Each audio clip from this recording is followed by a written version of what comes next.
طارق اسماعیل ساگر official YouTube channel 11 فروری 2021 سے کراچی میں کثیر الملکی بحری مشق امن 2021 شروع ہو چکی ہے۔ امن کے لیے متحد یعنی ٹوگیدر فار پیس کے سلوگن کے ساتھ یہ مشق 16 فروری تک جاری رہے گی۔ یہ مشق ہر 2 سال کے بعد منعقد کی جاتی ہے۔ 2021 میں 40 سے زائد ممالک کی پرجوش شرکت پاک بحریے کے لیے باعث اطمینان اور پاکستان کے لیے اعزاز کی بات ہے۔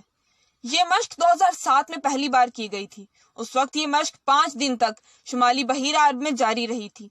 ان ممالک میں USA، UK، چائنا، جاپان اور ترکی قابل ذکر ہیں۔ اس کے علاوہ ان مشترکہ بحری مشقوں میں نیٹو رشیا کی بحری فوج بھی پچھلے 10 سالوں سے شریک ہے۔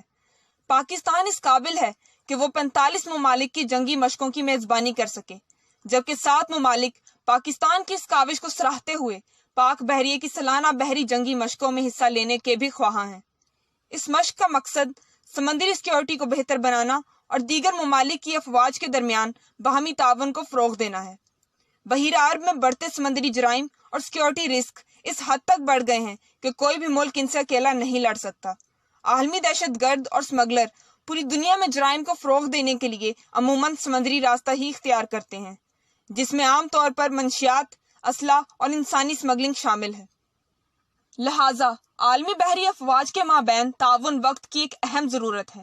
اس کے علاوہ عالمی معاشی خوشحالی کا راستہ بحیرہ ہند کے گزرگاہوں سے گزرتا ہے۔ اس سلسلے میں بھی قومی فوائد کے تحفظ کے لیے یہ مشقیں انتہائی اہمیت رکھتی ہیں۔ اس امن مشق کی بدولت پاک بحریے کا تعاون باقی تمام بحری افواج سے بہتر ہوگا۔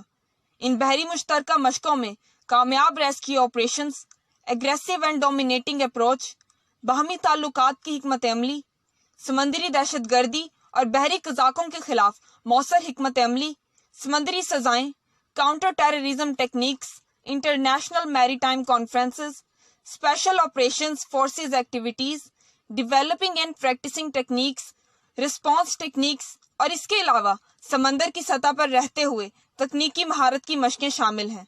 اس کے علاوہ تمام شریک ممالک کے ثقافتی پروگرامز بھی شامل ہیں، جس کی بدولت مختلف ممالک کی ثقافت اور رسم و رواج کو سمجھنے میں بھی مدد ملے گی۔ اس مشق کی بدولت نہ صرف تمام شریک ممالک سے رابطے بڑھیں گے، بلکہ پوری دنیا میں پاکستان کی طرف سے امن کا پیغام بھی جائے گا۔ واضح رہے کہ پاکستان اقوام متحدہ کے پیس کیپنگ مشن کا حصہ ہونے کی بدولت ہمیشہ امن کا خواہاں رہا ہے، اور اس کثیر الملکی بحری جنگی مشقوں کی میزبانی کے بعد پوری دنیا میں پاکستان کی جیو پولیٹیکل اہمیت بھی بڑھ گئی ہے۔